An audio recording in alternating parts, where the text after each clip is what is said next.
di Takbut, Pak. Takbut, oke. Kalau Pak Rahmat di mana?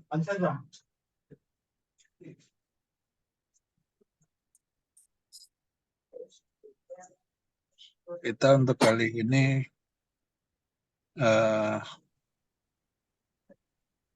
untuk pembelajarannya adalah tentang pemuatan barang di kapal kontainer dulu ya. Penanganan muatan di kapal kontainer sama kapal bulk. Nah ya, apa sih yang jadi poin-poin kita? Nah, nanti kita coba cek yang paling untuk penanganan muatan itu sendiri.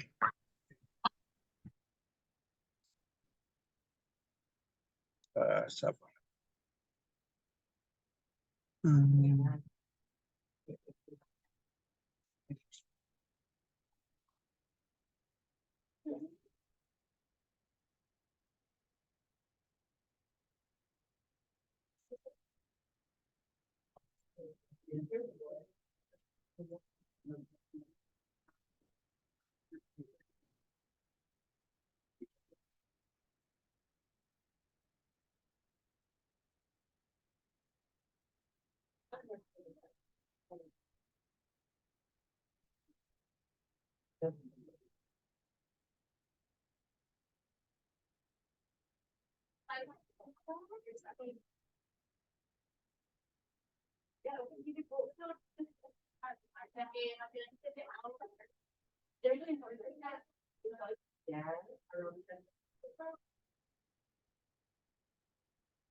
Ini materi pembelajaran kita di hari ini. Ini cuma ada 2 orang. Tolong kasih tahu kalau masih bisa diinfoin bahwa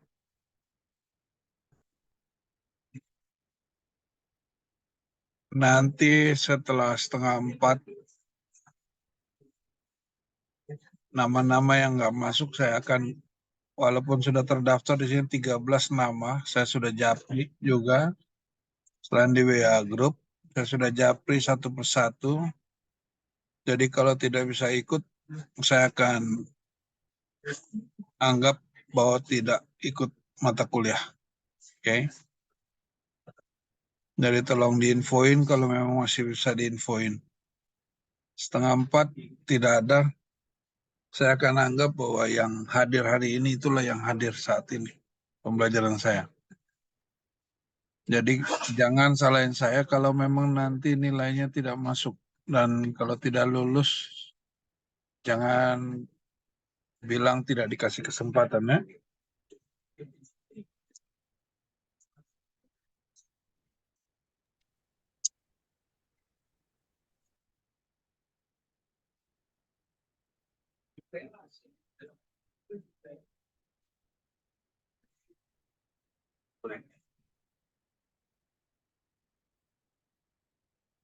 Ini kita juga pelajari bahwa apa regulasinya apa, bagaimana.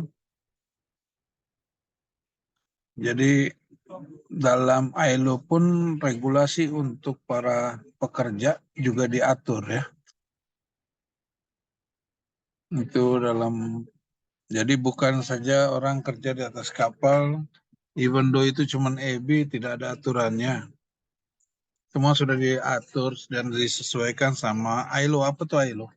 International Labor, berarti tentang organisasi tentang buruh. Dan ini adalah badan internasional yang diberlakukan secara umum, secara internasional. Itu ada dari pasal 18, 17, 18, 19, 20 dari part 3. Ya, itu semua termasuk bagaimana orang-orang di atas kerja, di atas kapal dipekerjakan tuh semuanya sesuai aturan yang berlaku. Ya, demikian juga aturan untuk cargo handling, alat-alatnya ya. Itu juga punya aturannya. Jadi aturan dengan tujuan untuk dan persyaratan definisikan sebagai berikut. Alat penanganan kargo mengangkat dan atau melepas. Untuk Pak Rahmat sama Pak Ricci tadi bilang dia di Takbut. Kalau Pak Rahmat di mana nih Pak Rahmat? Sudah pernah coba kerja di atas kontainer, kapal kontainer ataupun kapal bakar? Belum pernah, Pak. Oh, belum pernah. Oke. Jadi mudah-mudahan pembelajaran kali ini bisa bisa boleh jadi masukan.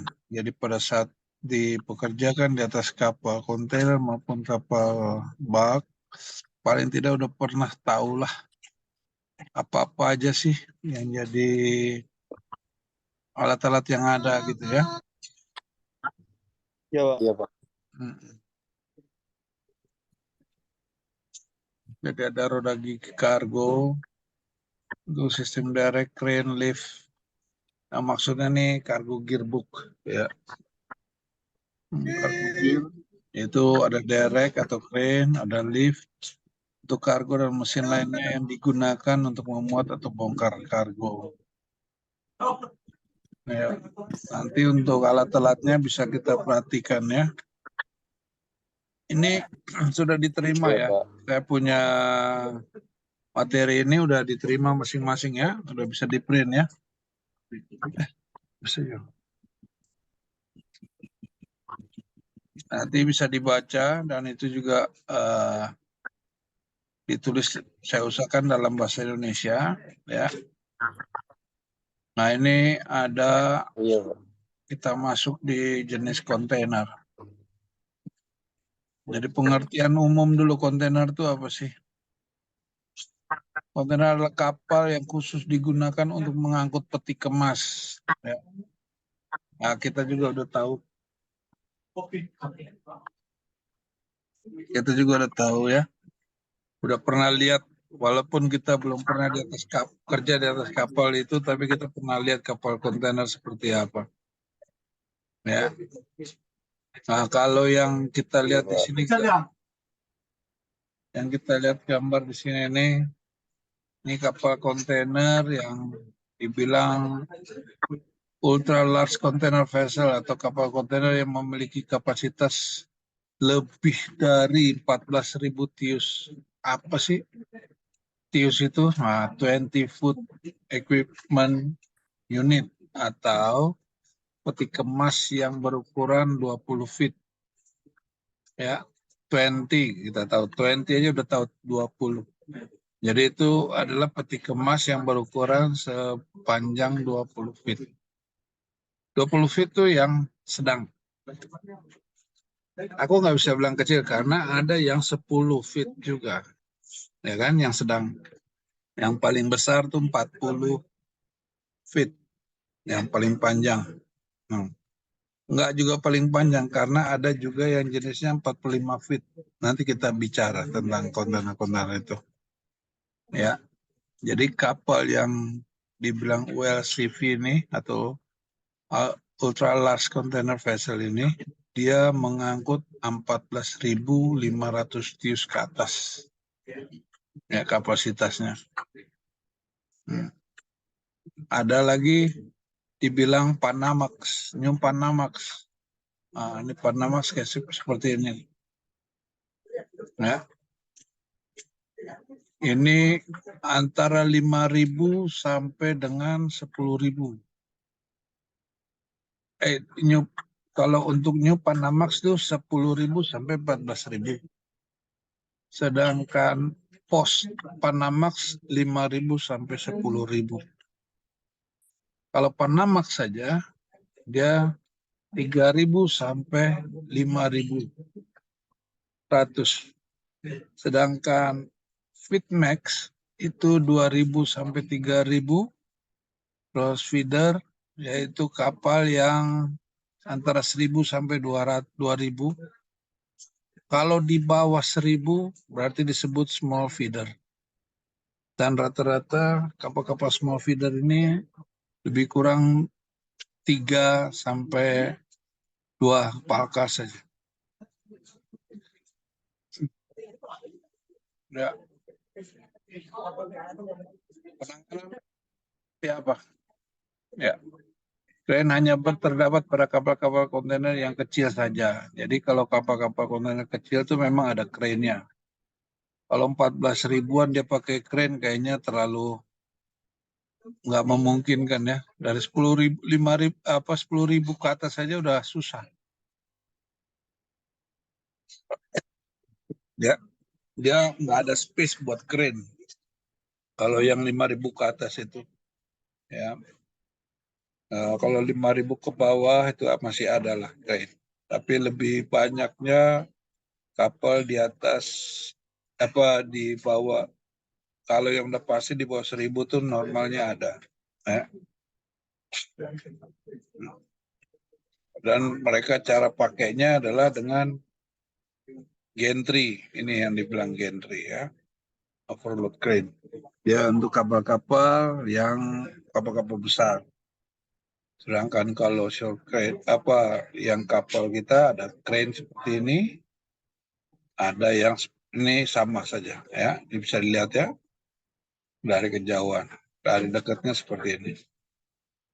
Sedangkan short crane-nya tuh kita pakai namanya gantry. Ini langsung bisa dimuat dari mobil langsung ke kapal atau pada saat pembongkaran dari kapal langsung ke mobil. Lebih mudah dan lebih simpel kalau digunakan pakai kren kapal. Normalnya tuh kalau kapal pelabuhan-pelabuhan kecil dia hanya rata-rata 20 minimum tuh 20 movement, 20 pergerakan baik bongkar ataupun muat dalam 1 jam.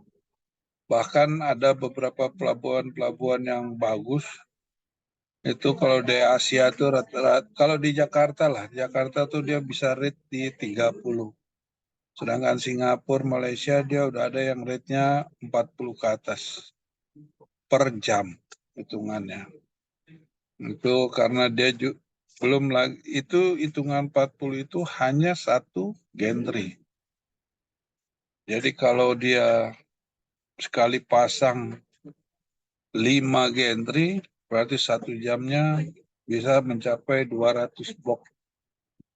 Jadi kalau kapal angkut 14.000 pun dia tidak terlalu masalah ya. Dan paling lama tuh 1 hari, 2 hari udah paling top sekali. Karena kegiatannya bisa dibayangkan. Kalau dia 40 saja dalam satu gantry, kalau dia pakai 5 gantry udah kelihatan 200.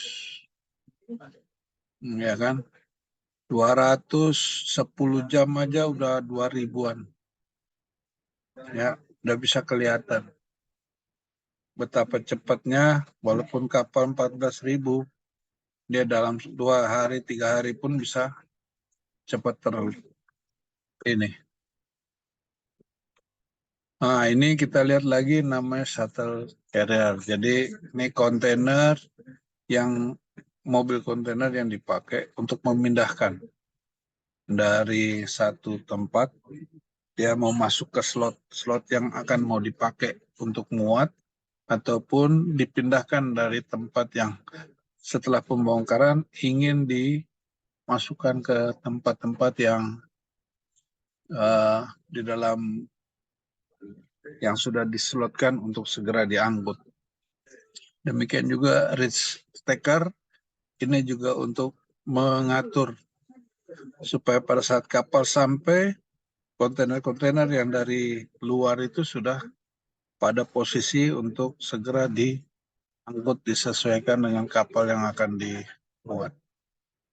Nah ini juga salah satu alat.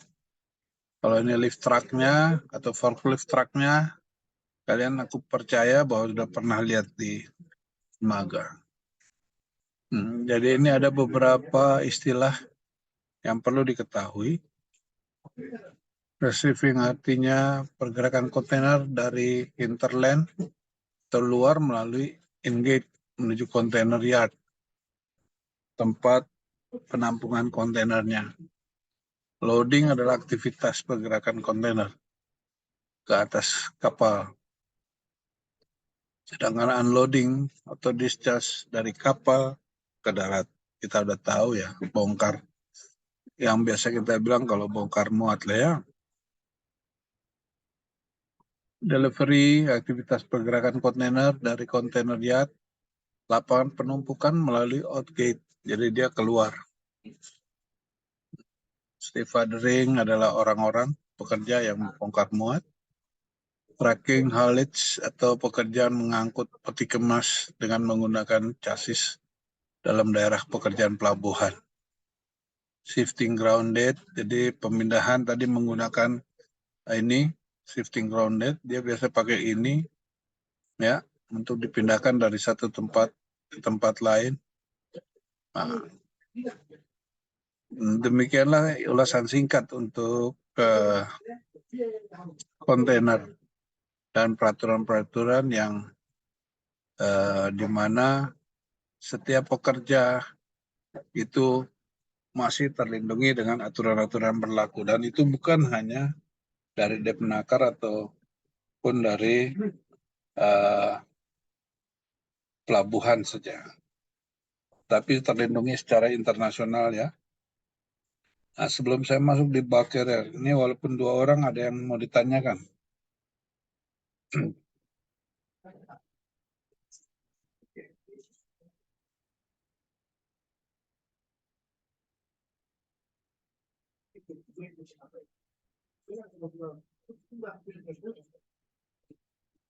Oke.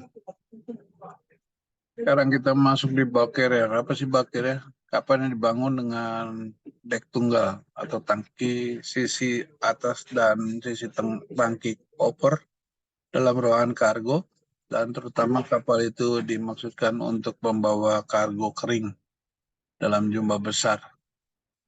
Sebuah kapal biji atau pembawa kombinasi dari keduanya, baik itu kargo kering ataupun yang kargo-kargo yang berbentuk biji-biji atau curah lah ya. Itu yang dimaksudkannya. Di sini kita bisa lihat jenis-jenis bulk carrier sesuai dengan cargo handlingnya. Oke, yang apa yang dibilang gear bulk carrier? Jadi pada jenis ini untuk muatannya ataupun untuk menurunkan muatannya dari kapal menggunakan kran atau derek ya, yang terpasang di atas kapal tersebut. Jadi ini jenisnya, gear bulk carrier ya, ini.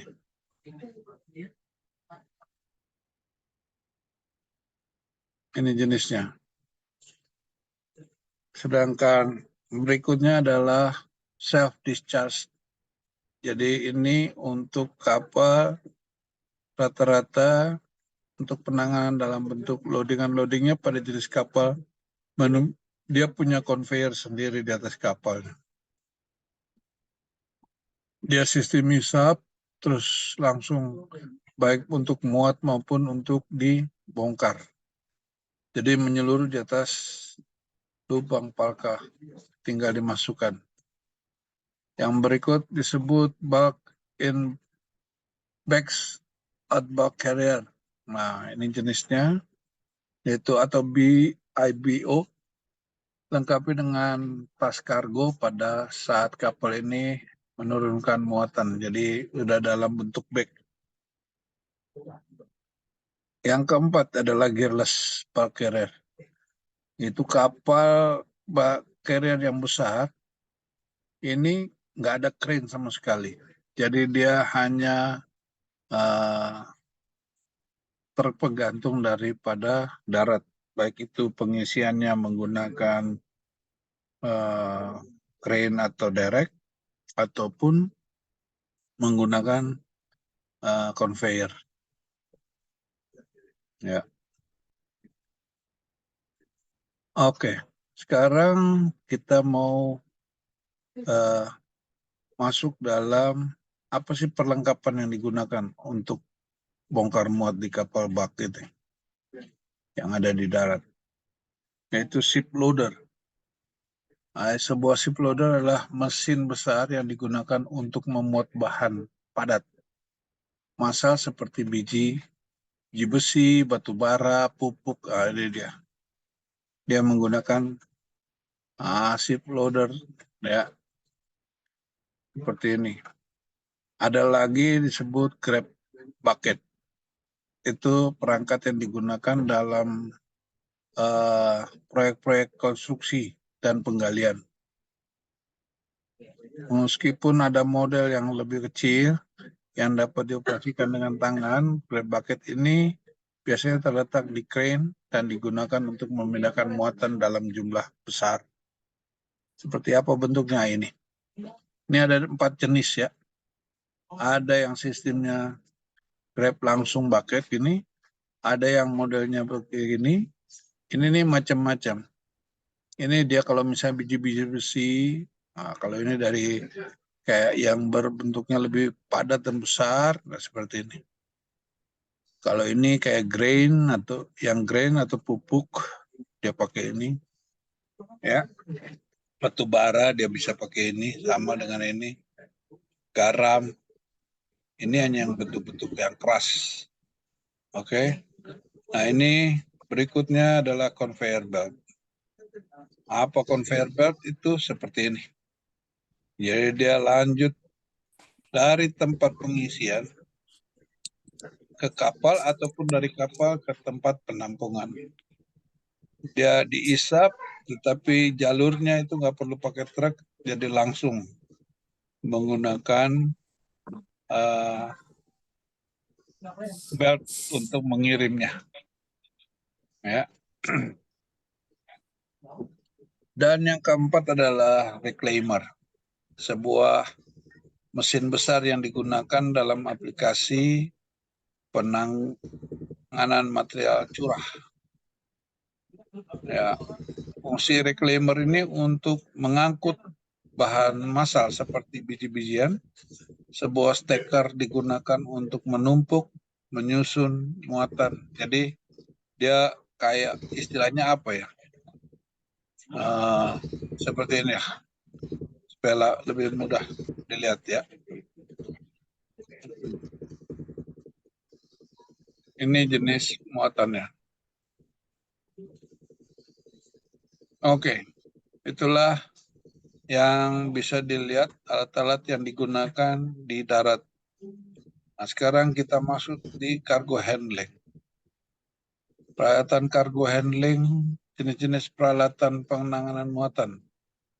Ya, ada yang disebut crane atau elevator, ada conveyor, dan overhead. Peralatan permukaan dan overhead, yaitu peralatan yang ditujukan untuk memindahkan muatan curah dari dan satuan.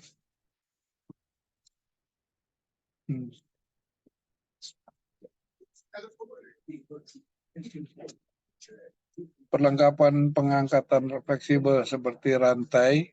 Rantai pun juga sebagai alat muat, bongkar muat. Kalau kita muat seperti plate, ya, untuk kita pakai rantai. Ada rantai roll, terus ada tali rami, sudah tahu ya, sling-sling.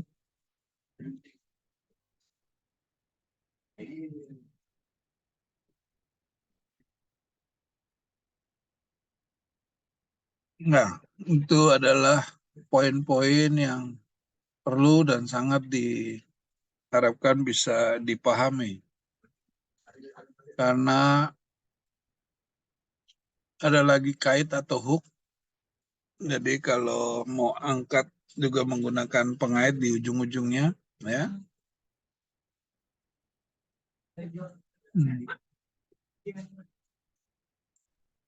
Kait pun juga terdiri dari beberapa macam. Ada kait tanpa standar, ada kait tanduk ganda, ya.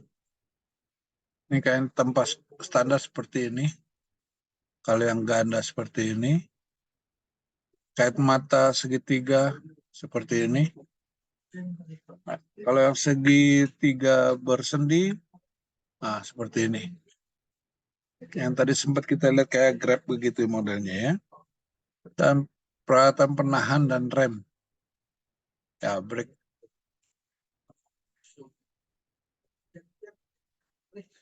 Terus motor penggerak yang dipakai.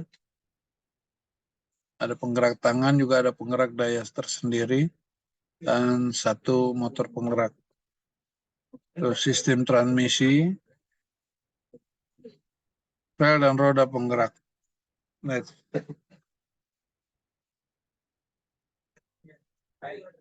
Mekanisme penggeraknya adalah troli, crane. Mekanisme penggerak troli crane dapat dikelompokkan lagi menjadi 3 kelompok, yaitu yang dioperasikan dengan tangan dengan penggerak daya tersendiri. Biasanya penggerak listrik dan penggerak batang satu dipakai hanya untuk troli yang digerakkan tangan. Gambar seperti di bawah. Dan ada struktur rangka pengangkat. Rangka pengangkat mendukung semua mekanisme operasi, perlengkapan listrik, motor, dan peralatan pengendali pengangkat. Kerangka harus dapat menahan beban mati. Okay. Kren dengan tiang tetap.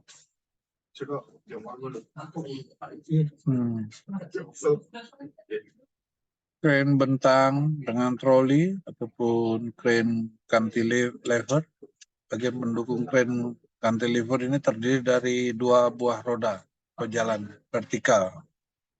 Ini mungkin bisa dilihat contohnya.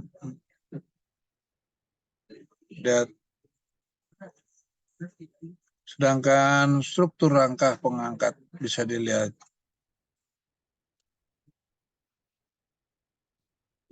Ada kren bentang dengan troli, kren cantilever, dia berbalik. Sorry.